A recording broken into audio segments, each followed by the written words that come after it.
ஓம் விக்னேஸ்வரா போற்றி, ஓம் நவக்கர நாரலை போற்றி. கடகராசி நேர்களுக்கு வணக்கம். கடகராசி காலப்புரட்சி சக்கரத்தின் 4ஆம் இடம், மாதுர்காரன் சந்திரனின் ஆட்சி வீடு, நீர் ராசி, சரராசி, நல்ல ஒரு அமைப்புக்கு சொந்தக்கார ராசி. கடகராசி நேர்கள் ஈகை, இரக்கம், கருணை, காருண்யம் இருக்கும் தாயுள்ளம் கொண்டவர்கள். புனர்பூசம் 4ஆம் பாதம், பூசம் 4 பாதம், ஆயில்யம் 4 பாதங்கள் அடங்கிய ராசி மண்டலம். புனர்பூசம் குருவின் நட்சத்திரம். குரு வக்கர நிவர்த்தி அடைகிறாரு பிப்ரவரி 7ஆம் தேதி. நல்ல அமைப்பு தான். அவர் அடுத்து நல்ல நிலைமைக்கு வராரு.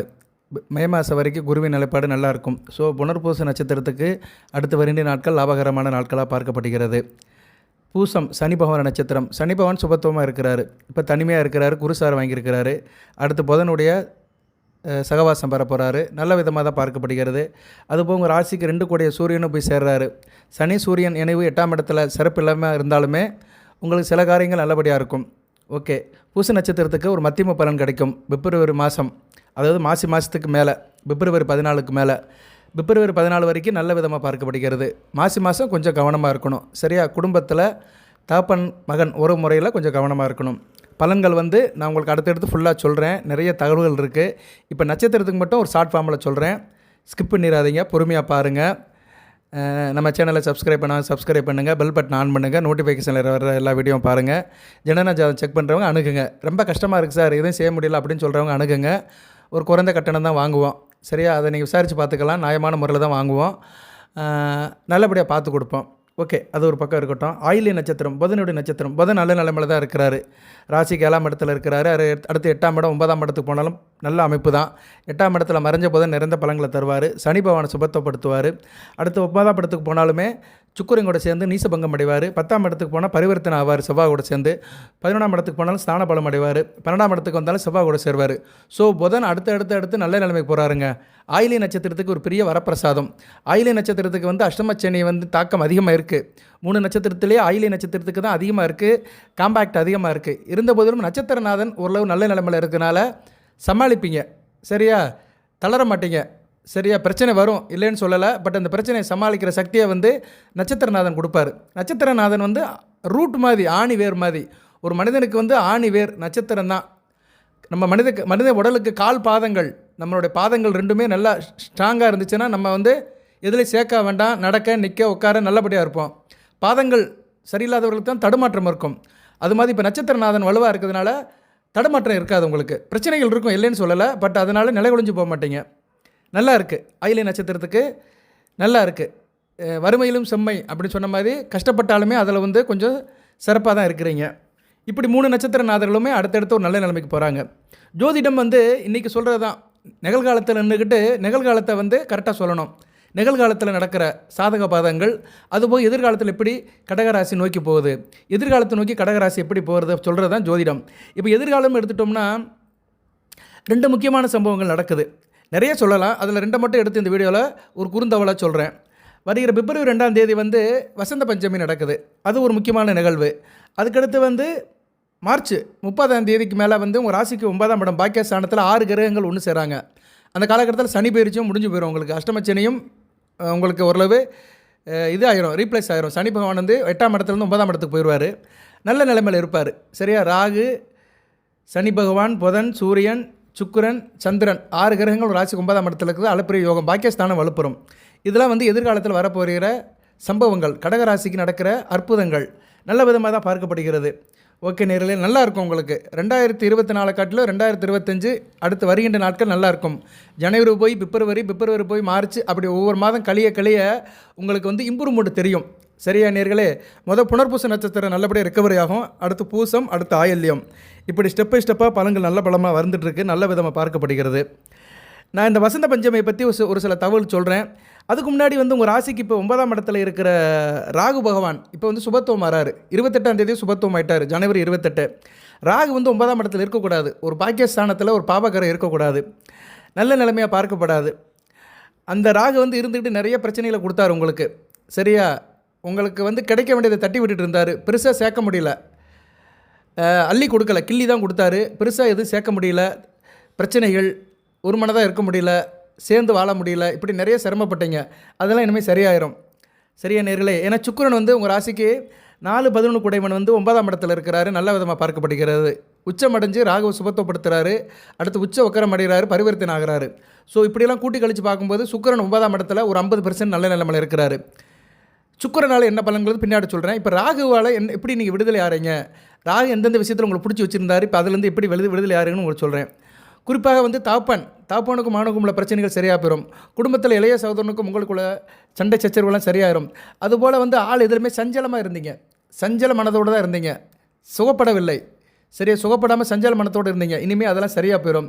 எந்த ஒரு முயற்சியிலும் தாமத பெனிஃபிட் தான் இருந்துச்சு. தாமத பெனிஃபிட்னா என்னென்னா, ஒரு காரியத்தில் உடனே சக்ஸஸ் ஆகாது, இழுபறியில் இருக்கும், இழுத்துக்கிட்டே போகும். அது ராகு நல்லா இழுப்பார், ஜவு முட்டை மாதிரி இழுப்பார். ஒரு காரியத்தை டக்குன்னு முடிக்க மாட்டார். அப்படி இருந்த காரியங்கள்லாம் இனிமேல் டக்குன்னு முடியும். குறிப்பாக தகப்பன் வழியில் இருந்த காரியங்கள் முடியும். தகப்பன் வழி உறவு முறைகள், தகப்பனால் சில பிரச்சனைகள், இப்படி நிறைய சொல்லிட்டு போகலாம். விவசாயம், தோட்டம், இது சம்மந்தப்பட்ட விஷயங்கள், தோப்பு சம்மந்தப்பட்ட விஷயங்கள், இதெல்லாம் விவசாயத்துக்கு தான் வரும். ஸோ விவசாயம் சம்மந்தப்பட்டவங்களுக்கு இருந்த இழுபறியெல்லாம் சரியாகி டக்குன்னு இனிமேல் காரியங்கள் முடியும், நல்ல ஒரு லாபம் கிடைக்கும். அது மாதிரி பல வழியிலும் உங்களுக்கு வந்து பொருளாதார நெருக்கடி இருந்தது, பொருளாதாரம் சேதம் இருந்துச்சு. ஒன்று சரியில்லைன்னு இன்னொன்று செலவு பண்ணோம்னா அதுலேயும் செலவு, இன்னொரு செலவு, இப்படி செலவு வந்து பலதரப்பட்ட விஷயத்தில் இழுத்துக்கிட்டே போச்சு. இனிமேல் சரியாயிரும். செலவு பண்ணுறதை வந்து கரெக்டாக செய்வீங்க. அதாவது நிறைய பேருக்கு இங்கே தான் பிரச்சனை. செலவை வந்து கண்ணாப்பண்ணு செலவு பண்ணுறது, தண்ணியாக செலவு பண்ணுவாங்க சில பேர். தண்ணியை யூஸ் பண்ணுற மாதிரி பணத்தையும் தாராளமாக செலவு பண்ணுறது, ஒரு ஐடியாலஜி இல்லாமல் செலவு பண்ணுறது. இனிமேல் அப்படி இருக்காது. செலவு பண்ணாலுமே வந்து ஒரு லாஜிக்காக தான் செலவு பண்ணுவீங்க. வெதாண்டாவாதம், சில பேர் வந்து வெதாண்டாவாதத்தில் இருந்தீங்க, அது என்ன வேறு வழி இல்லை, அந்த சூழ்நிலை உருவாகி போச்சு, அதனால் வெதாண்டவாதத்தில் இருந்தீங்க. இனிமேல் அந்த வெதாண்டவாதம்லாம் மாறி ஒரு நல்ல நிலைமைக்கு வந்துடுவீங்க, நல்லாவும் இருப்பீங்க. கஷ்டம்லாம் திரிஞ்சு போயிடும். கணவன் மனைவி உறவில் சில பிரச்சனைகள் இருந்தது. சரியா, அந்த பிரச்சனை ஏன்னா 7ஆம் இடத்துக்கு 3ஆம் இடம், 9ஆம் இடம், 7ஆம் இடத்துக்கு வீரியஸ்தானம். 9ஆம் இடம் வளர்த்தவங்க தான் கணவன் மனைவி உறவில் திருப்தியாக இருக்க முடியும், தாம்பத்திய சுகத்தை திருப்தியாக கொடுக்க முடியும். ஒருத்தங்களுக்கு ஜனன ஜாதகத்திலையும் சரி, லக்கண ரீதியாக, ராசி ரீதியாக 9ஆம் இடம் வளர்க்கணும். 9 3ஆம் இடம் வளர்க்கணும். 3ஆம் இடம் வந்து தைரியஸ்தானம், வீரியஸ்தானம், தெய்வீக ஸ்தானம். 9ஆம் இடம் வந்து அதுக்கு 7ஆம் இடம். ஸோ 3 9 வளர்க்கணும். இப்போ 9ஆம் இடத்துல ராகு இருந்து அதனால் என்ன ஆகும்னா, திருப்தியற்ற வாழ்க்கையில் இருந்தவங்க, கணவன் மனைவிக்குள்ளே ஒரு நேரடியான ஒரு பழக்க வழக்கம் இல்லை, ஒரு என்ன சொல்கிறது, பேச்சுவார்த்தையில் ஒரு சுத்தம் இல்லை, மனசுக்குள்ள ஒரு பிரச்சனை, வெளியே சொல்ல முடியல, தாம்பத்திய பிரச்சனை, தாம்பத்தியத்தில் முழுமையான சுகம் அடைய முடியல, பற்றாக்குறை, ஆத்மசாந்தி இல்லை, மனதுக்குள்ள ஒரு ஏக்கம் தாக்கம், இது சரியா, இப்படி நிறைய இருக்கும். வெளியே சொல்ல முடியாது. இது ஆணுக்கு இருக்குது, பெண்ணுக்கு இருக்குது. கொஞ்சம் வயசில் இருக்கிறவங்களுக்கு இது வெளியே சொல்ல முடியாது. அதெல்லாம் ராகு செய்வார். அதுபோக ஜனன ஜாதகத்தில் ராகு கெட்டு போனவங்களுக்கு அதை செய்வார். ஜனன ஜாதகத்தில் லக்கணத்துக்கு 3ஆம் இடத்துல ராகு இருந்தாலே அந்த தைரிய வீரியத்தை குறைச்சிருவார். சரியா, ராகு 3ஆம் இடத்துல உபசேன ஸ்தானத்தில் இருக்குது, நல்லது தான். ஆனால் நல்ல ராசியாக இருக்கணும் அவர். சரியா, அதை வந்து பார்த்துக்கொண்டு நீங்கள் இப்போ உதாரணத்துக்கு சொல்கிறேன், நீங்கள் வந்து கடக ராசி கன்னியா லக்கணத்தில் பிறந்திருக்கிறீங்க, விருச்சிகத்தில் வந்து ராகு இருக்காருன்னு வச்சுக்குருவான். ஒரு உதாரண ஜாதகத்துக்கு, அந்த ஜாதகனால தாம்பத்திய வாழ்க்கையில் பரிபூர்ணமாக ஈடுபட முடியாது, ஒரு குறைபாடு இருக்கும். ஆணாக இருந்தாலும் சரி, பெண்ணாக இருந்தாலும் சரி, பரிபூர்ணமாக திருப்தியை கொடுக்க முடியாது, எதிர்த்தரப்புக்கு வந்து திருப்தியை கொடுக்க முடியாது, வாழ்க்கையில் பெரிய சோகமாயிரும். இதை வெளியே சொல்ல முடியாது, பிரச்சனை தான். சில குடும்பத்தில் வந்து வெளியே பார்க்கறதுக்கு நல்லா தான் இருப்பாங்க, ஆனால் அவங்களுக்குள்ள சண்டை இருந்துகிட்டே இருக்கும். அது என்னென்னு போய் பார்த்தோன்னு வச்சுக்கோங்களேன், அவங்க வெளியே சொல்ல முடியாத சில பிரச்சனைகள் இருப்பாங்க. இது நிறைய நடக்குது, நாட்டில் நிறைய நடக்குது. எனக்கு நிறைய பேர் ஜோசியத்தில் ஜாதகம் பார்க்கும்போதும் சில விஷயத்தை அரசல் புரசலாக சொல்லுவாங்க, சில விஷயத்தை நானே கண்டுபிடிச்சிருவேன். அந்த ஜாதக அமைப்பை பார்க்கும்போதே தெரிஞ்சு போயிடும். 3ஆம் அதிபதியும் 9ஆம் அதிபதியும் கெட்டு போயிருப்பாங்க. 3ஆம் இடத்துல பாவகிரகங்கள் பர்டிகுலராக ராகு இருப்பார், விருச்சிகம் சம்மந்தப்பட்டிருப்பார், போச்சு அங்கே. சரியா, அங்கே வந்து திருப்தி என்ற வார்த்தையே இருக்காது. ஓகே, இப்போ அது மாதிரி அமைப்பெல்லாம் இருந்துச்சு, இப்போ அதெல்லாம் கொஞ்சம் சரியாயிரும். சரியா, ஏன்னா சுக்கிரன் போய் ராகு சுபத்துவப்படுத்தினால 9ஆம் இடமும் 3ஆம் இடமும் பரிசுத்தமாக ஆயிடுச்சு. ஸோ ஆள் தைரிய வீரியமாக இருப்பீங்க, தாம்பத்திய சுகம் நல்லாயிருக்கும், இதுலேயும் நல்லா ஈடு கொடுப்பீங்க, பேலன்ஸ் பண்ணுவீங்க, மற்றவங்களை சந்தோஷப்படுத்துவீங்க, கணவன் மனைவி உறவில் நல்ல ஒரு இணக்கம் இருக்கும், ஈர்ப்பு இருக்கும், நல்ல ஒரு சந்தோஷம் இருக்கும், அந்த பரிபூர்ணமாக இன்பத்தை அனுபவிப்பீங்க, நல்லாயிருக்கும்.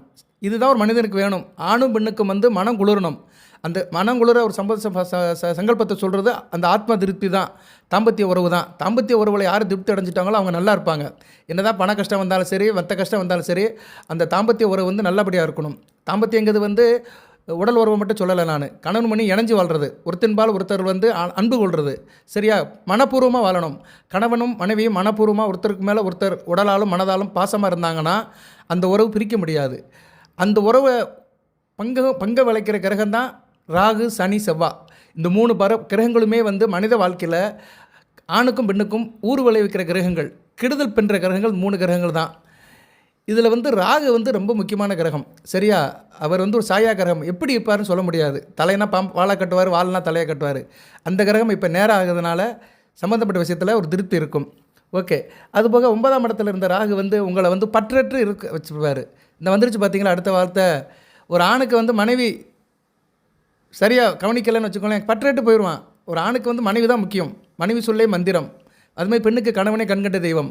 இந்த 2 பேருமே வந்து ஒருத்தர் மேலே ஒருத்தர் புரிதல் இல்லை, பற்றட்டு போச்சுன்னா தொடுவு வாழ்க்கை தான் ஆயிரும். எனக்கு என்னென்ன வாழ்வாங்க. ஆமாம், என்னத்தை என்ன நம்ம கொண்டு வந்தவளே, நம்மளை கட்டி கரம் பிடித்தவளே நம்மளுக்கு சரியாக கவனிக்கலை. நான் யாரை வந்து மனைவி நினச்சேனோ அவளே எனக்கு சரியாக இல்லை, என்னை மதிக்க மாட்டேங்கிறா, என்கிட்ட சரியாக இருக்க மாட்டேங்கிறா, நான் எதுக்கு வாழணும் அப்படின்னு நிறைய பேர் விரக்தியாக போயிடுவாங்க. அந்த பற்றட்டு நிலையை ராகு கொடுத்துட்டு இருந்தார். இனிமேல் அதெல்லாம் சரியாக போயிடும்.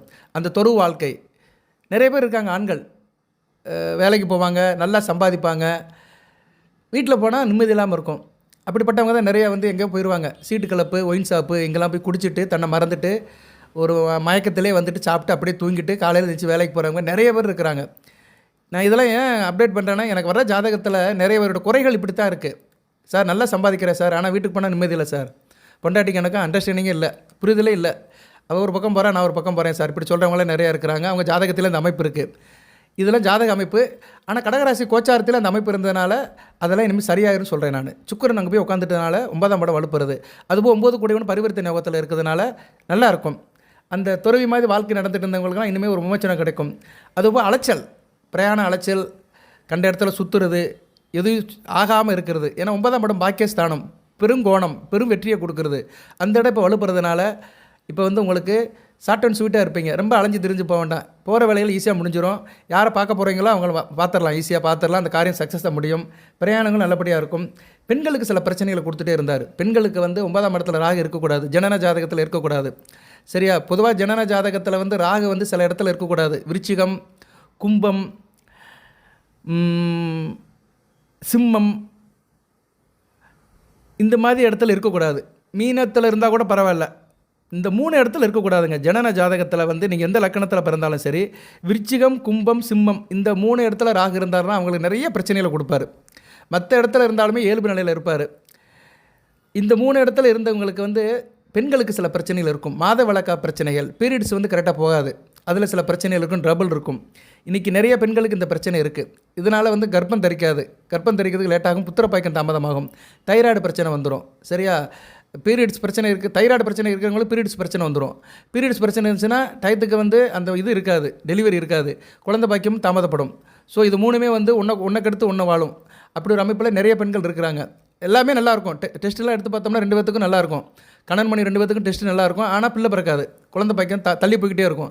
அது காரணம் வந்து இந்த கிரக நிலையில் சேருது தான். ராகு 9ஆம் இடத்துல சம்மந்தப்பட்டிருப்பார், இல்லைன்னா 9 கூடையும் கூட சேர்ந்துருப்பார். இப்படி சில அமைப்பில் இருப்பார். பாக்கியாதிபதி கூட சேர்ந்து சில சேட்டைகள் பண்ணிகிட்ருப்பார். இனிமேல் அதெல்லாம் சரியாக போயிடும். இதுக்கெல்லாம் வந்து என்ன பண்ணணும்னா, அதுதான் ராகுவை வந்து பெருசாக சொல்லிகிட்டு இருக்கிறாங்க. ராகு தான் ஒரு குடும்பத்துக்கு, ஒரு ஆணுக்கும் பெண்ணுக்கும் தடையை கொடுக்குற கிரகம். திருமண தடை, கணவன் மணி உறவு, புத்திர பாக்கியம், இந்த 3க்கும் ஒரு பெரிய மைல் ஸ்டோன் வந்து ராகு தான். பெரிய ஸ்பீடு பிரேக் அவர் தான். திருமண தடையை கொடுப்பாரு. அப்படியே அந்த தடையை மீறி நம்ம திருமணம் பண்ணிட்டோம்னா அந்த திருமண வாழ்க்கையில் தாம்பத்தியத்தில் சில பிரச்சனையை கொடுப்பாரு. அதையும் தாண்டி நம்ம தாம்பத்தியத்தை திருப்தி பண்ணிட்டோம்னா புத்திர பாக்கியத்தை கெடுப்பார். இப்படி ராகு வந்து ஒரு மனிதனுக்கு வந்துங்க ஒரு 35 வயசு வரைக்கும் அவரோட ஆட்டம் இருக்கும். 35 வயசு ஒரு ஆணுக்கும் பெண்ணுக்கு தாண்டிடுச்சுன்னா ராகு வந்து அந்த அளவுக்கு தன்னோட சேட்டையை காட்ட மாட்டார், விட்டுருவார். அதனால தான் சொல்லுவாங்க, நிறைய பேருக்கு தோஷம் இருக்குன்னா 33 வயசுக்கு மேலே திருமணம் பண்ணுங்கள், தோஷம் சரியாக இருப்பாங்க. பெரிய நீங்கள் ஆளுகிட்ட கேட்டு பார்த்தா சொல்லுவாங்க. ஒரு கோயில் குருக்கள், இல்லைன்னா பெரிய ஆன்மீகவாதிகள், இல்லைன்னா நல்ல தலை சிறந்த ஜோதிடர்கள், அனுபவம் ஞானம் இருக்கிறவங்க டக்குன்னு சொல்லிடுவாங்க 33 வயசு ஆட்டுங்க சரியாக பெருன்றுவாங்க. ஏன்னா 33 வயசுக்கு மேலே வந்து இந்த கிரகங்களால் தோஷங்கள்லாம் பெருசாக பாதிக்காது. ஏன்னா ஒரு மனிதன் 33 வயது வந்துட்டான்னா அவன் வாழ்க்கையில் வந்து 40% தாண்டிட்டான். அவன் வாழ்நாளில் வந்து குறைஞ்சது 40% தாண்டிட்டான். அப்போ கிரகங்கள் வந்து அவனை விட்டுரும். சரி போகிறாப்பா பழச்சிட்டு போகிறான்னு அவனை ரொம்ப தாக்கம் பண்ணாது. அந்த 33 வயசுக்குள்ளே சில பேர் தெரியாமல் கல்யாணம் பண்ணிட்டு தான் சிக்கல் ஆரம்பிச்சிருவாங்க. அது வந்து பெருசாக போயிடும். அதனால் எதுக்கு சொல்ல வரேன்னா 35 வயசுக்கு மேலே இருக்கிறவங்க, கீழே இருக்கிறவங்களுக்கு இந்த ராகுவின் தாக்கம் அதிகமாக இருந்திருக்கும். நான் சொன்ன விஷயத்தில் அதிகமாக இருந்திருக்கும். இனிமேல் இதெல்லாம் சரியாக போயிடும். சரியா? ஓகே. கடகராசிக்கு பலன்கள் சொன்னால் நிறையா சொல்லலாம். இப்போ ராகுவை வச்சு இவ்வளோ கதை சொல்லிட்டு இருக்கிறேன். கதைன்னு சொல்லலாம், உள்ளதான் சொல்கிறேன், வேத ஜோதிடத்தில் உள்ளதை தான் சொல்கிறேன். இன்னும் சொல்லலாம், நிறைய சொல்லலாம். ஒவ்வொரு கிரகத்தை எடுத்து கடகராசியில் இன்னென்ன லக்கணத்தில் பிறந்தவங்களுக்கு இப்படிலாம் பிரச்சனைகள் இருக்குது, சாதக பாதங்கள் இருக்குன்னு சொல்லலாம். ஓகே நேயர்களே, இப்போ வந்து அந்த ராகு வந்து 28/1/2025 31/5/2025 வரைக்கும் நல்ல நிலைமையில் இருக்கிறதுனால உங்களுக்கு நல்லாயிருக்கும். இந்த காலகட்டத்தில் அவர் பயிற்சி ஆயிடுவார். பயிற்சியாகி ராசிக்கு 8ஆம் இடத்துலேருந்து 7ஆம் இடத்துக்கு வந்துடுவார். அதுவும் பிரச்சனை தான். வாள் போய் கற்று வந்துச்சுன்னு சொன்ன மாதிரி தான். ராகுவை பற்றி ஏன் இவ்வளோ சொல்கிறேன்னா, ராகுவோட ஆதிக்கத்தில் இன்னும் இருக்கிறீங்க. ராகு சனி பகவான் ஆதிக்கத்தில் இன்னும் கடகராசி இருக்குது. சனி பகவான் மேலே போனாலுமே ராகு கீழே வந்துடுவார். சரியா? அதனால் நீங்கள் நான் சொன்ன விஷயத்தில் கவனமாக இருங்க. அந்த பிரச்சனை இருக்கிறவங்க வெள்ளி செவ்வாய் ஞாயிறு ராகு வேளையில் துர்க்கை அம்மனை காளி அம்மனை கும்பிடுங்க, நாக பிரதிஷ்டை பண்ணுங்கள். இதுக்கு வேணால் நான் தனியாக ஒரு வீடியோ போடுறேன். ஏன்னா ராகு கண்ட்ரோலில் வந்து கிட்டத்தட்ட கடகராசி அடுத்து வரப்போகுது. ராகு கண்ட்ரோலில் வரப்போகுது. அது கேது வந்து 2ஆம் இடத்துக்கு வரப்போகிறாரு. சரியா? ஏன்னா ராகு வந்து அடுத்து உங்கள் ராசிக்கு 8ஆம் இடத்துக்கு வருவார், கேது 2ஆம் இடத்துக்கு வருவார். 2 8லேயே ராகு கேதுகள் இருக்கக்கூடாது. சரியா? அப்படி பார்க்கும்போது ராகு கேதுகள் தாக்கம் உங்களுக்கு ஒரு 3.5 வருஷத்துக்கு இருக்குது. இன்னும் ஒரு 4 மாதத்துக்கு கழித்து அது பயிற்சி ஆகும். அதுக்கடுத்து 8ஆம் இடத்துல 1.5 வருஷம் இருப்பார் ராகு. அடுத்து 7ஆம் இடத்துல இருந்து ராசியை பார்ப்பார். அதுக்கடுத்து கேது ராசிக்கு வருவார். ஸோ நல்லா சொன்னோம்னா இன்னும் ஒரு 3.5 வருட காலத்துக்கு நீங்கள் ராகு கேதுகள் பிடியில் தான் இருப்பீங்க. ஜனன ஜாதகத்தில் நல்லா செக் பண்ணிக்கோங்க. ராகு கேதுகள் எப்படி இருக்குன்னு செக் பண்ணிவிட்டு அதுக்கேற்ற மாதிரி பரிகார வழிபாடு பண்ணிட்டீங்கன்னா நீங்கள் வந்து அடுத்து வருகின்ற ஒரு 3.5 வருடம் 2029 வரைக்கும் நல்ல விதமாக போகலாம். ஜனன ஜாதகத்தை செக் பண்ணிக்கோங்க. ராகு கேது அமைப்பை பார்த்துக்கோங்க. ஏன்னா கடகத்துக்கு வந்து ராகு கேதுகள் நல்ல பலன்களை செய்யாது. கடகம் சந்திரனோட வீடு, ஒரு ஒளி கிரகம். ராகு வந்து ஒரு சர்ப்பம், சாயா கிரகம், நிழல் கிரகம். அதுக்கு பிடிக்காத வீடு சிம்மமும் கடகம் தான். சரியா? அதனால் ராகு வந்து சில பிரச்சனைகள்லாம் கொடுப்பாரு. இப்போதைக்கு பிரச்சனை இல்லை. அடுத்த வருகின்ற காலத்தில் இதெல்லாம் கன்சிடர் பண்ணிக்கணும் நீங்கள். சரியா? பிரச்சனையை நோக்கி தான் அவங்க வந்துக்கிட்டு இருக்கிறாங்க. ஒரு ஜோதிடன் வந்து என்ன செய்யணும், எப்படி திங்க் பண்ணணும்னா, ஒரு ராசிக்கு வந்து எந்த கிரகம் வந்து அதிகமாக தாக்குதலை கொடுக்க அதை கண்டுபிடிச்சி சொல்லணும். அதுக்கு பரிகார வழிபாட சொல்லணும். இப்போ கடகராசிக்கு வந்து பெரிய தாக்கத்தை கொடுக்க போகிறது யாருன்னா ராகு கேதுகள் தான். அடுத்து ராகு கேதுகள் பயிற்சி அடுத்து வந்து நல்லா இருக்காது. 2 8ஆம் இடத்துல வருவாங்க, நல்லா இருக்காது. அதுக்கடுத்த பயிற்சியும் நல்லா இருக்காது. அதை தான் தெளிவாக சொல்கிறேன். 3.5 வருஷம்னு சொல்கிறேன். செவ்வாய் ஒன்றும் பெரிய பிரச்சனையெல்லாம் பண்ண மாட்டார். செவ்வாய் வந்து ராசிக்கு வேண்டிய கிரகம் தான். 12ஆம் இடத்துல இருந்தாலுமே ரொம்பலாம் பிரச்சனை பண்ண மாட்டார். அடுத்து ராசிக்கு வருவார், அப்படி இப்படி போயிடுவார். செவ்வாய் வந்து சில சிக்கலை கொடுப்பாரு, சில டென்ஷன், எமோஷன், பிரச்சனைகளை கொடுப்பாரு. ஆனால் வந்து வாழ்க்கையில் வந்து பிரிவுகளை கொடுக்கறது வந்து ராகு கேதுகள் தான். உன்னை வந்து துண்டிக்கிறது நம்மக்கிட்ட இருந்து, ஒரு உறவை நம்மக்கிட்ட துண்டித்து பெர்மனெண்ட்டாக நம்மக்கிட்ட இருந்து கலட்டி விடுறது வந்து ராகு கேதுகள் தான் பண்ணுவாங்க. அதுலேயும் பர்டிகுலராக ராகு வந்து அந்த காரியத்தை சிறப்பாக செய்வார். ஓகே, அப்பேற்பட்ட ராகு இப்போ நல்லா இருக்காது. அட் பர்சன்ட் வந்து நல்ல நிலைமையில் இருக்கிறாரு. நல்ல விதமாகவே பார்க்கப்படுகிறது. தனியாக வீடியோ போடுறேன் நான். சரியா? வருங்காலத்தில் இறைவரோட அனுக்கிரகம் இருந்துச்சுன்னா கண்டிப்பாக வீடியோ போடுறேன். நல்ல வேளை உங்களுக்கு ராகு திசை வராது. அது ஒரு பெரிய வரப்பிரசாதம். கன்னிராசிக்கு வந்து ராகு திசை வராது. ஏன்னா கொஞ்சம் வயசில் யாருக்குமே வராது. புனர்பூச நட்சத்திரத்தில் பிறந்தவங்களும் வராது. பூச நட்சத்திரத்தில் பிறந்தவங்களும் கடைசி காலத்தில் வரும். அது மாதிரி ஆயிலி நட்சத்திரத்தில் பிறந்தவங்களும் கொஞ்சம் வயசான காலத்தில் தான் வரும். வயசான காலத்தில் வர ராகு திசை வந்து அந்த அளவுக்கு பெருசாக பாதிக்காது. 35 வயசுக்குள்ளே ராகு திசை வந்தாச்சான் ஒரு மனிதனை போட்டு பாதிக்கும். 60 வயசில் வந்து என்ன செய்யும்? 60 வயசில் அவனே ஆஞ்சி ஓஞ்சி போயிடுவான். ஆணாக இருந்தாலும் சரி, பெண்ணாக இருந்தாலும் சரி. அவங்ககிட்ட ஒன்றும் இருக்காது. அடுத்தவனை நம்பி உட்காந்துருப்பான். அவனை பிடிச்சி என்ன செய்ய வேணா, என்ன தேக ஆரோக்கியத்தை கெடுப்பார், நோய் நொடியை கொடுப்பார். மற்றபடி வேறு ஒன்றும் பண்ண முடியாது. ராகு கேதுகள் செய்கிற காரியமே என்னென்னா, கணவன் மனைவிக்குள்ளே பிரச்சனையை கொடுக்குங்க.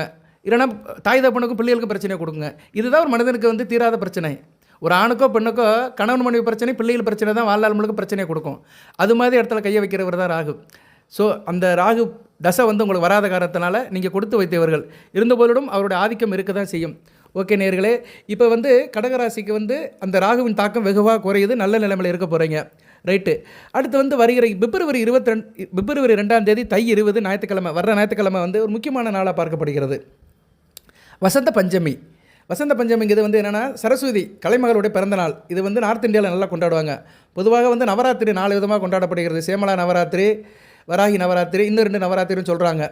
அதில் வந்து நம்ம கொண்டாடுற நவராத்திரி வந்து துர்க்கை அம்மனை அடிப்படை பண்ணி வச்சு கொண்டுறோம். ஏன்னா மைசூர் சாமுண்டீஸ்வரி அந்த அரக்கனை கொண்ட நாள் நவராத்திரின்னு 9 நாளை கொண்டாடி கடைசி நாள் ஆயுத பூஜை கொண்டாடுறோம். ஆனால் சரஸ்வதி தேவிக்கு வந்து வர வசந்த பஞ்சமி அன்றைக்கி ஒரு வழிபாடு இருக்குது. அந்த வழிபாடு பண்ணிட்டேன்னா கிரகங்கள் ஒரு 5 கிரகங்கள் சாந்தி அடையும். தோஷம் இருந்துச்சுன்னா அந்த 5 கிரகங்களுடைய தோஷங்கள்லாம் சரியாக பெறும். அது 5 கிரகங்கள் என்னென்ன கிரகங்கள் சார் அப்படின்னா, புதன், சுக்கிரன், சூரியன், குரு, சனி பகவான். இந்த 5 கிரகங்களுமே சுபத்துவம் ஆகும், விசேஷத்தன்மைக்கு வரும்.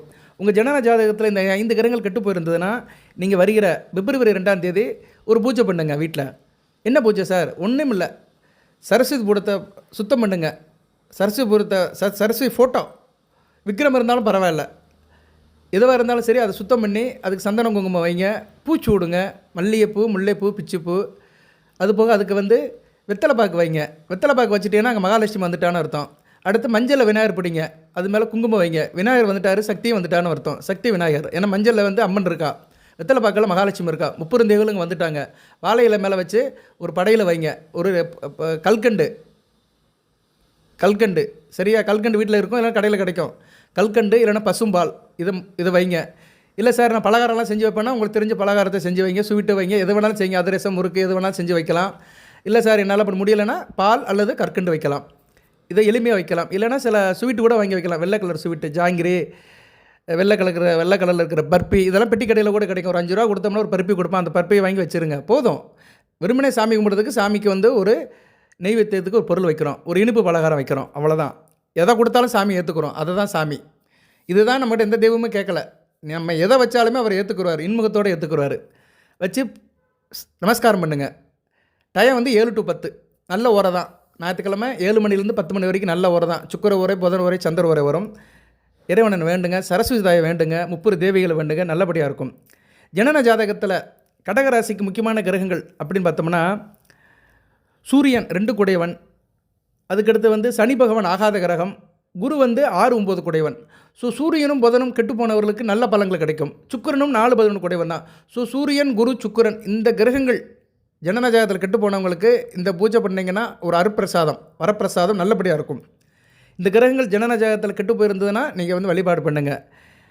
அது எப்படி சார் கெட்டு போயிருக்கும் அப்படின்னா, உதாரணத்துக்கு சொல்கிறேன். குரு வந்து உங்கள் ஜனன ஜாதகத்தில் ரிஷபத்திலும் துலாமிலும் இருக்கக்கூடாது, பேசிக்காக இருக்கக்கூடாது.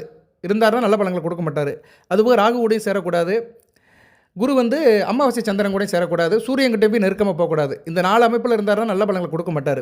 ஸோ அப்படிப்பட்டவர்கள் வந்து இந்த வசந்த பஞ்சமியை அனுஷ்டிக்கலாம். அடுத்து வந்து சுக்கிரன் வந்து கடகராசிக்கு சுகஸ்தானாதிபதி, லாபஸ்தானாதிபதி. கடகராசிக்கு நல்ல பலன்களை கொடுப்பாருங்க சுக்கிரன், சரியா. இப்போ அந்த சுக்கிரன் 9ஆம் இடத்துக்கு போனாலுமே ராகுவோட சேர்ந்து கொஞ்சம் டிஸ்டர்பன்ஸ் ஆறாரு. ராகுவை நல்ல பில்படுத்தி தான் கெட்டு போகிறாரு. அதை ஒரு நல்லவன் வந்து கெட்டவனை வழிபடுத்தி தன்னுடைய எனர்ஜி இழக்கிறாருன்னு அர்த்தம். அதனால் சுக்கிர வழிபாடு உங்களுக்கு ரொம்ப முக்கியம். அதுக்கு இந்த வசந்த பஞ்சமி அன்னைக்கு நீங்கள் இந்த வழிபாடு பண்ணிங்கன்னா சுக்கிரனோட அருளும் கிடைக்கும். சுக்கிரன் எப்படி சார் கெட்டு போயிருப்பார்? சுக்கிரன் வந்து கடக சிம்மத்தில் இருந்தால் நல்ல பலன்களை கொடுக்க மாட்டார். அதுபோல் சுக்கிரன் ராகுடையும் சேரக்கூடாது, சனி பார்வைக்கு வரக்கூடாது, செவ்வாய் கூடயும் சேரக்கூடாது. செவ்வாய் கூட சேர்ந்தார்னா செவ்வாயை சுபத்தைப்படுத்திட்டு தன்னை இயல்பை இழந்துருவார். அதுபோல் சூரியன்கிட்டே ரொம்ப க்ளோஸாக போகக்கூடாது, அஸ்தமனம் ஆகக்கூடாது. இந்த 4 அமைப்பில் இருந்தார்னா சுக்கிரன் நல்ல பலன்களை கொடுக்க மாட்டார் பொதுவாக. அப்படிப்பட்டவர்களும் இந்த இதை பண்ணலாம், இந்த பூஜையை பண்ணலாம், சரியா. இதை பூஜை பண்ணினோம்னா நல்ல பலன் கிடைக்கும். அதுக்கடுத்தது சூரியன் ரொம்ப முக்கியமான கிரகம். கடகத்துக்கு 2 குடையவன், தன குடும்ப வாக்குஸ்தானாதிபதி, ஆத்ம பலத்தை கொடுக்குறவர். பொதுவாக வந்து கடகத்துக்கு வந்து சூரியன் நல்ல பலன்கள் கொடுப்பாருங்க. ஏன்னா சந்திரனுடைய மித்திரன். சந்திரன் உங்கள் ராசிநாதன். சூரியன் இல்லைன்னா சந்திரன் இல்லைன்னு அர்த்தம். ஏன்னா சூரியனோட ஒளியை வாங்கி தான் சந்திரனை ஒளியை கொடுக்குறாரு. அதனால் உங்கள் ராசிநாதனுக்கு வந்து உயிர் கொடுக்குறவரே வந்து சூரியன் தான். ஸோ சூரியன் எந்த அளவுக்கு கடகராசினியர்கள் கும்பிட்றீங்களோ அந்த அளவுக்கு மறைமுகமாக உங்கள் ராசிநாதனோட அருள் பெறுறீங்கன்னு அர்த்தம். இன்று முதல் செய்யுங்க. இந்த வீடியோ நைட்டு வரும், நாளை முதல் செய்யுங்க, சரியா. நாளை முதல் நல்ல நாள் நினச்சிக்கோங்க. நாளை முதல் சனிக்கிழமை. சனி ஒரு நல்ல நாள் தான். சனிக்கிழமை வந்து சில காரியங்கள் ஆரம்பித்தோம்னா வாழ்நாள் முழுக்க அது வந்துக்கிட்டே இருக்கும். நல்ல பழக்க வழக்கங்கள். சனி வந்து பெருக்கு தான். ஸோ நாளை முதல் சூரிய நமஸ்காரம் பண்ணுங்கள். நீங்கள் எந்த நட்சத்திரத்தில் பிறந்தாலும் சரி, புனர்பூசமோ பூசமோ ஆயில்யமோ, சூரிய நமஸ்காரத்தை பண்ணிங்கன்னா குடும்பம் நல்லாயிருக்கும், வாக்கு நல்லாயிருக்கும், ஆத்ம பலம் கிடைக்கும், காரிய அனுகூலம் இருக்கும், கையில் காசு பணம் இருக்கும். ஸோ அந்த அமைப்பை வந்து சூரியன் வந்து உங்களுக்கு டைரெக்டாக கொடுப்பாரு, நல்லா கொடுப்பாரு. இப்போவே நல்லா தான் இருக்கிறாரு. ராசிக்கு 7ஆம் இடத்துல நல்ல நிலைமையில் இருக்கிறாரு, நல்ல பலங்களை கொடுப்பாரு. பொதுவாக கடகராசினியர்கள் கையில் காசு பணம் இருக்கணும்னா சூரிய நமஸ்காரம் பண்ணுங்கள். காலையில் எந்திங்க, குளிங்க, சூரிய நமஸ்காரம் பண்ணிவிட்டு ஒரு 5 நிமிஷம் கும்பிட்டுட்டு அப்படியே அடுத்த வேலையில் பாருங்கள். வீடு தேடி வருகின்ற கடவுள், கண்கண்ட தெய்வம், காரணியமூர்த்தி, கருணை கடவுள், கருணனின் தகப்பன், சரியா. அந்த தெய்வத்தை வந்து கடகராசினியர்கள் எந்த அளவுக்கு வழிபடுறீங்களோ அந்த அளவுக்கு உங்களுக்கு ஒரு ஆத்ம பலம் கிடைக்கும், சகல முன்னேற்றமும் ஐஸ்வர்யமும் கிடைக்கும். ஸோ அப்பேற்பட்ட சூரியன் கெட்டு போனவர்களுக்கு அந்த வசந்த பஞ்சமி நல்ல நாளாக பார்க்கப்படுகிறது. சூரியன் எப்படி சார் கெட்டு போயிருப்பார்? சனி பகவான் பார்வையில் இருப்பார், சனி கூட சேர்ந்துருப்பார், இல்லைனா ராகு கூட சேர்ந்துருப்பார். சூரியனுக்கு பிடிக்காத வீடு மகர கும்பத்தில் இருப்பார், இல்லைனா அவர் வந்து செவ்வாய் கூட சேர்ந்துருப்பார். செவ்வாயும் சூரியன் சேர்ந்துருந்தாலும் நல்ல பலன்கள் இருக்காது. அவங்க அரசாங்கத்தில் கொஞ்சம் பெரிய அதிகாரி அப்படி இப்படி இருப்பாங்க, ஆனால் வந்து அவங்களுக்கு அந்த அளவுக்கு பெர்ஃபார்ம் பண்ண முடியாது. சூரியன் செவ்வாய் சேர்ந்தவங்களுக்கு நல்லா இருக்காது, பெண்களுக்கும் நல்லா இருக்காது. சில பெண்களுக்கெல்லாம் சில தேவையற்ற பிரச்சனைகள்லாம் நிறைய வரும். ஸோ சூரியன் செவ்வாய் சேராமல் இருக்கிற ஜாதகம் நல்ல ஜாதகம், சரியா. அப்படி சூரியனை வந்து சனி கூடயோ ராகு கூடயோ செவ்வாய் கூட சேர்ந்து கெட்டு போயிருந்தாருன்னா நல்ல பலன்களை கொடுக்க மாட்டார். அமாவாசை டயத்தில் இருந்தாலும் நல்ல பலன்களை கொடுக்க மாட்டார். அமாவாசைங்கிறது வந்து சிவசக்தி யோகம், சூரியனும் சந்திரன் சேர்றாங்க. இருந்தாலும் இருள் சந்திரன் கூட சேர்றாரு. இருள் சந்திரன் கூட சேர்றதுனால நல்ல அமைப்பு கிடையாது. கூடுதலாக ஒன்று சொல்கிறேன், அமாவாசை அன்றைக்கி கோயிலுக்கு போங்க. இந்த 2 நாளுக்கு முன்னாடி தான் அமாவாசை வந்தது, தை அமாவாசை, முக்கியமான அமாவாசை. அடுத்த அமாவாசைக்கு போங்க. அடுத்த அமாவாசை வந்து சிவராத்திரி ஒட்டி வரும். அமாவாசை தோறும் கோயிலுக்கு போங்க, சிவசக்தியோட சக்தி அந்த அருள் கிடைக்கும், சரியா நேர்களே. இதெல்லாம் வந்து முக்கியமான நாளாக பார்த்து சில ஃபங்க்ஷனை நம்ம சில விசேஷங்களை நம்ம செஞ்சுக்கிட்டோம்னா தெய்வத்தோட அருள் முழுமையாக கிடைக்கும், சித்தி கிடைக்கும். எல்லோரும் கோயிலுக்கு போவாங்க, கண்ணா பண்ணாலும் கோயிலுக்கு போகிறது, அவங்க கூப்பிட்டா இவங்க கூப்பிட்டான்னு கூட்டத்தில் கோயிந்தா போடுற மாதிரி கோயிலுக்கு போகிறது, அது வேண்டாம் சொல்லலை. ஆனால் நம்ம வந்து அந்த காரணம் அறிஞ்சு செய்யணும். சூட்சுமம்னு ஒன்று இருக்குது. அந்த சூட்சுமத்தை தெரிஞ்சுட்டு சில காரியங்கள் செஞ்சோம்னா நமக்கு பெனிஃபிட் அதிகமாக இருக்கும். ஓகே நேயர்களே, இந்த வசந்த பஞ்சமி முன்னிட்டு நீங்கள் செய்கிற காரியங்கள் வந்து நல்ல பலன்களை கொடுக்கும். தவறாமல் செய்யுங்க, நல்வழிப்படுங்க. இதெல்லாம் வாழ்க்கையில் நான் அனுபவித்து உணர்ந்து தான் சொல்கிறேன். சில பேர் சில காரியங்களை செஞ்சு நல்லா இருக்கிறாங்க. சரியா? எனக்கு 53 54 வயசு ஆக போகுது. 25 வருஷமாக ஜாதகம் பார்க்குறேன். இப்போ தான் சேனலெல்லாம் பேசுகிறோம், இந்த யூடியூப்புங்கெல்லாம் இப்போ தான். அதுக்கு முன்னாடி வந்து என்ன நேரில் வருவாங்க, பார்ப்போம், சொல்லுவோம், ஃபோனில் கேட்பாங்க, தகவலை சொல்லுவோம். சில காரியங்களை சில பேர் செஞ்சு நல்வழிப்படுவாங்க, அதை ஃபோனில் சொல்லுவாங்க, சில பேர் நேரில் சொல்லுவாங்க.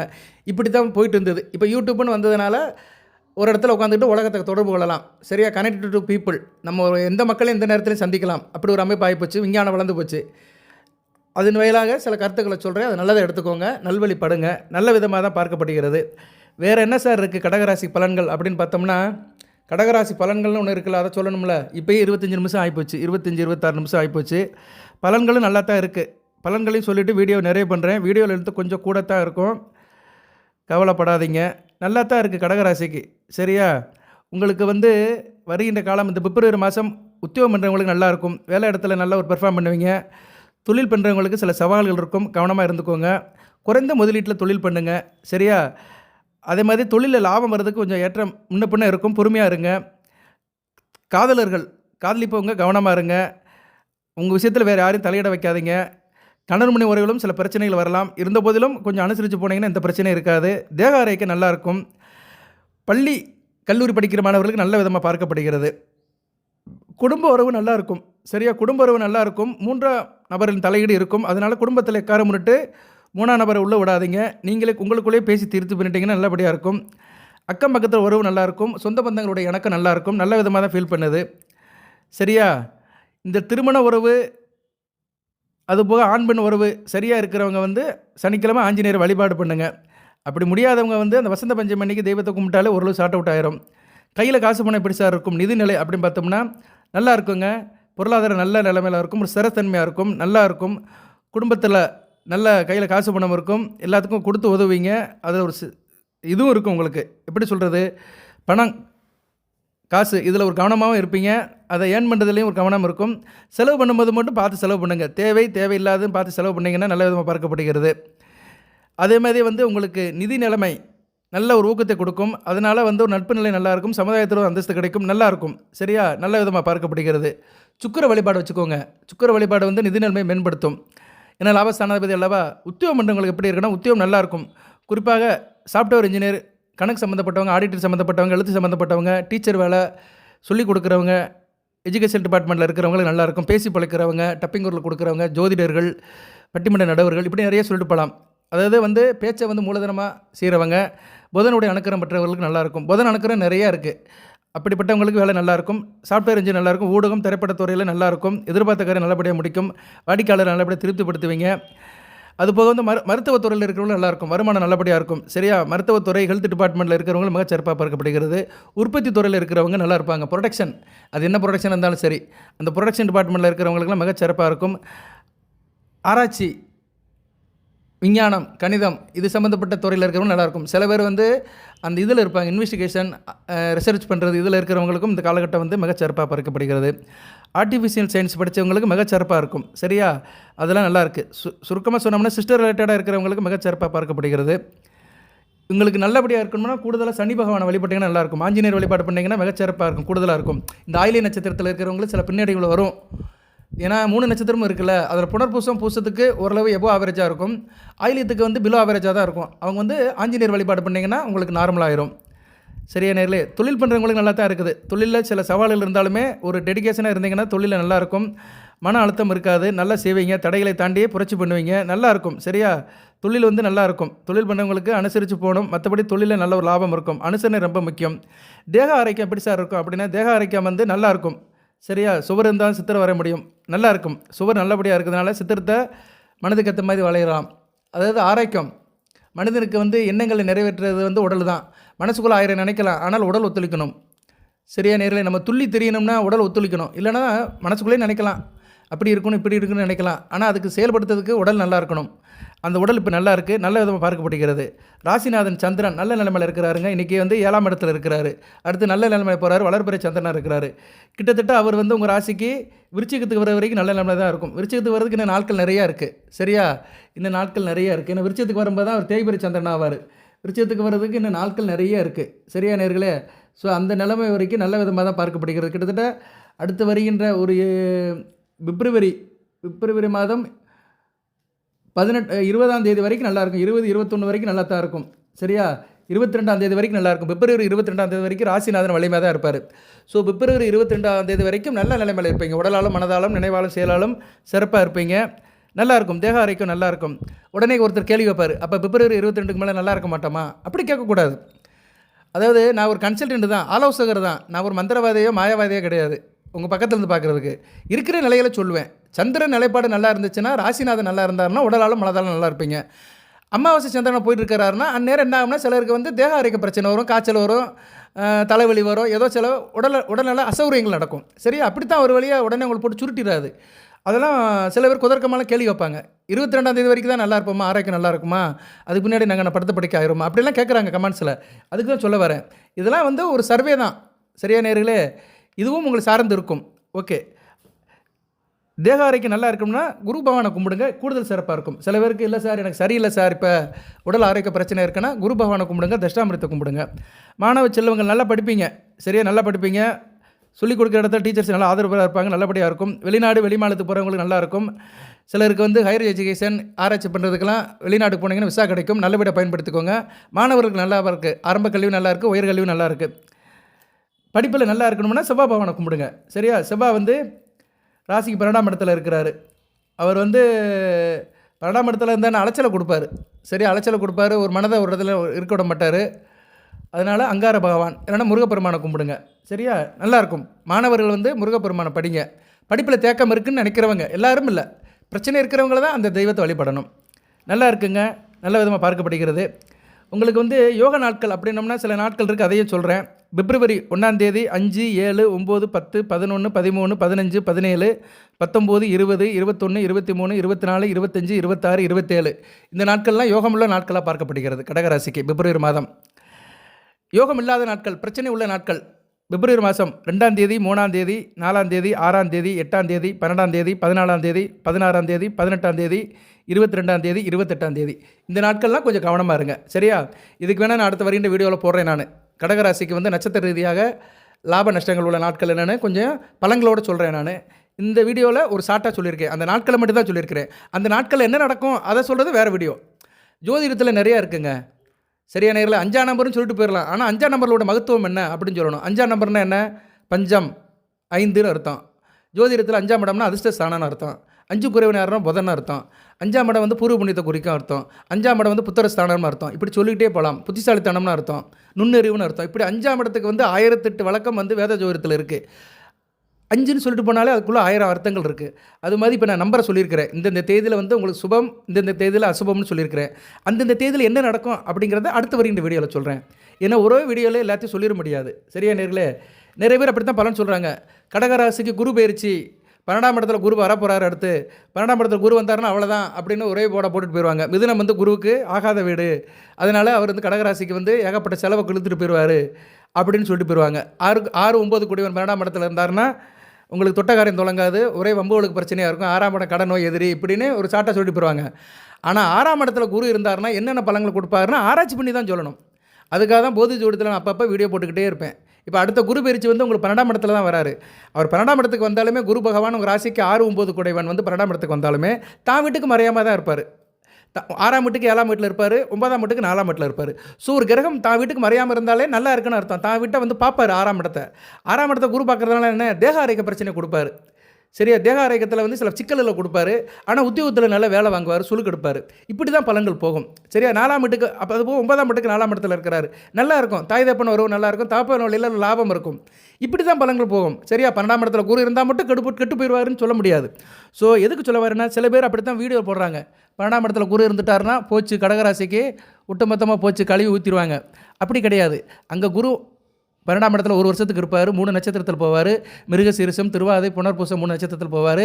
அந்த நட்சத்திரநாதர்கள் அந்நேரம் எப்படி இருக்கிறாங்க, அவர் வீடு கொடுத்த போதன் எப்படி மாறுறாரு, இதுக்கேற்ற மாதிரி தான் பலன்கள் மாறிக்கிட்டே இருக்கும். எல்லா கிரகங்களுக்கும் அப்படி தான். குருவாக இருந்தாலும் சரி, சனி பகவானாக இருந்தாலும் சரி. ஓகே நேயர்களே, பேசிக்கிட்டே இருக்கலாம். கடகராசிக்கு நான் பேச ஆரம்பித்தேன்னா ஒவ்வொரு கிரகத்தை எடுத்துகிட்டு ஒவ்வொரு கிரகம் எந்த ராசியில் இருக்குது, எந்த நட்சத்திரத்தில் இருக்குது, அந்த நட்சத்திரத்துக்கும் அந்த ராசிக்கும் ரிலேஷனும் எப்படி இருக்குது, ஒரு கிரகம் எந்த ரிலேஷனில் இருக்குது, அந்த ரிலேஷன் வந்து கடகராசிக்கு எப்படி இருக்குது, கம்பேரிசன் எப்படி இருக்குது. ஏன்னா ஒவ்வொரு கிரகமும் கடகராசிக்கு எப்படி கம்பேரிசனில் இருக்குன்னு பார்க்கணும். அது மாதிரி ஒவ்வொரு நட்சத்திரம் கடகராசிக்கு எப்படி கம்பேரிசனில் இருக்குன்னு பார்க்கணும். அதை பார்த்து தான் பலன்கள் வரும். சரியா நேரில் இதில் வந்து எது அதிகமாக இருக்கோ அதுக்கேற்ற மாதிரி சாதக பாதங்கள் இருக்கும். ஓகே, அடுத்தடுத்து வீடியோ போடுறேன், தசாபுத்தியும் போடுறேன். நிறைய நேரில் கேட்டாங்க தசாபுத்திக்கு போடுங்க சார்னு. கண்டிப்பாக போடுறேன் நான். சரியா, சூரிய திசை, சந்திர திசை, செவ்வாய் திசை இதுக்கெல்லாம் போடுறேன் அடுத்த வருகின்ற நாட்களில். தொடர்ந்து பாருங்கள். நான் சொன்ன அந்த பரிகாரத்தை மட்டும், வழிபாடு மட்டும் செய்யுங்க. பரிகாரம்னு சொல்ல மாட்டேன், வழிபாடு தான். என்றைக்குமே பரிகாரம் பண்ணி எந்த காரியமே முடிய போகிறது கிடையாது. வழிபாடு வழிபாடு வழிபாடு. அனுதினமும் ஆண்டவனை நினைக்கணும். அந்த வசந்த பஞ்சமி அன்னைக்கு நான் சொன்ன வழிபாடு பண்ணுங்கள். அடுத்து வருகின்ற அமாவாசை பௌர்ணமி அன்னைக்கும் சிவன் கோயிலுக்கு போய் சிவசக்தியை கும்பிடுங்க. நல்ல விதமாக பார்க்கப்படுகிறது. மாசி சிவராத்திரி வருது, குலசாமியை போய் கும்பிடுங்க. கண்டிப்பாக இடையில வீடியோ போடுவேன், அந்நேரம் ஞாபகப்படுத்துகிறேன்.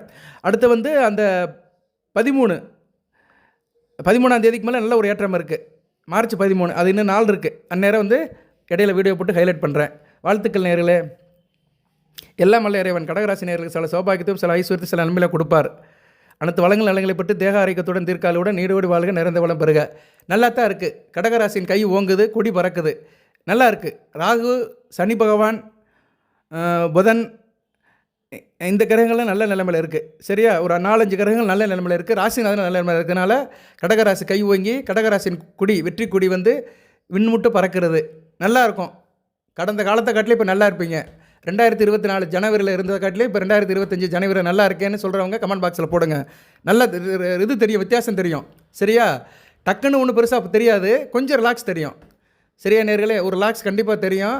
அந்த ரிலாக்ஸ் வந்து உங்களுக்கு நிரந்தரமாகும். வாழ்த்துக்கள். அனைத்து வளங்கள் நலங்களை பற்றி நீடோடி வாழ்க, நிறைந்த வளம் பெறுக. நன்றி.